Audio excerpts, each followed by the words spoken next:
یہ صحابہ اکرام کہ آپ صلی اللہ علیہ وسلم نے ایسی تربیت کی. ابن کثیر رحمہ اللہ نے اپنی کتاب البدایہ والنہایہ میں ایک واقعہ ذکر کیا ہے. ربع بن عامر رضی اللہ عنہ کا ایک واقعہ، ایک درخشاں پہلو کا ذکر کیا ہے، جو قادسیہ کے جنگ کے دوران رستم، جو فارس کی دنیا میں سب سے طاقتور انسان مانا جاتا ہے، اس کے آنکھوں میں آنکھیں ڈال کر بات کرتے ہیں، اور اس کی مجلس میں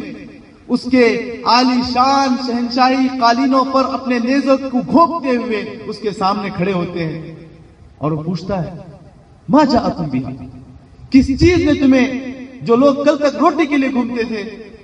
عرب کے بادیہ نشین روم و فارس کا قصد کیا تو کیوں نکلے ہو تم؟ تو اس موقع پر آپ صلی اللہ علیہ وسلم کے مدرسے کے فارغ ربع بن عامر کے جو الفاظ تھے وہ سنے. کہا اللہ ابتعثنا، اللہ نے ہمیں بھیجا ہے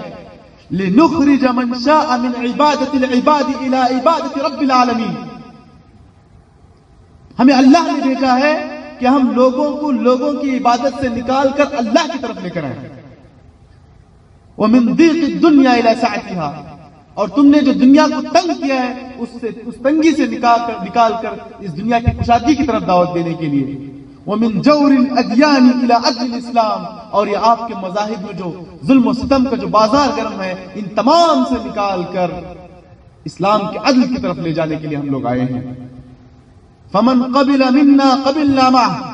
جو ہماری بات کو قبول کرے ہم اس سے قبول کریں گے، اور جو ہماری بات کا انکار کرے تو پھر میدان جنگ کے لیے وہ تیار ہو جائے. ایک ادنا شاگرد رستم، فارس کا سب سے بڑا قائد، اس کی آنکھوں میں آنکھیں ڈال کر جو بات کر رہے ہیں، یہ آپ صلی اللہ علیہ وسلم کی تربیت کا نتیجہ تھا. معزز حاضرین، آپ صلی اللہ تو بالکل مختصر اپنے آپ بالکل سمیٹتے ہوئے میں اپنی بات ختم کرتا ہوں. دیکھیے، آپ صلی اللہ علیہ وسلم نے صحابہ اکرام کی جو تربیت کی تھی،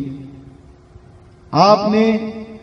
موتیاں سمیٹنے کے لیے اور احادیث جمع کرنے کے لیے عبداللہ ابن عمر رضی اللہ عنہ اور عبداللہ ابن عباس رضی اللہ عنہ کو لگایا. میدان اور معرکہ، اس میدان کو سنبھالنے کے لیے خالد بن ولید رضی اللہ عنہ، حمزہ رضی اللہ عنہ اور ابو عبیدہ رضی اللہ عنہ کو سنبھالا. تجارت اور اقتصادی مسائل کے حلول کے لیے عثمان رضی اللہ عنہ اور عبد الرحمن بن عوف رضی اللہ عنہ کو یہ محاذ دیا.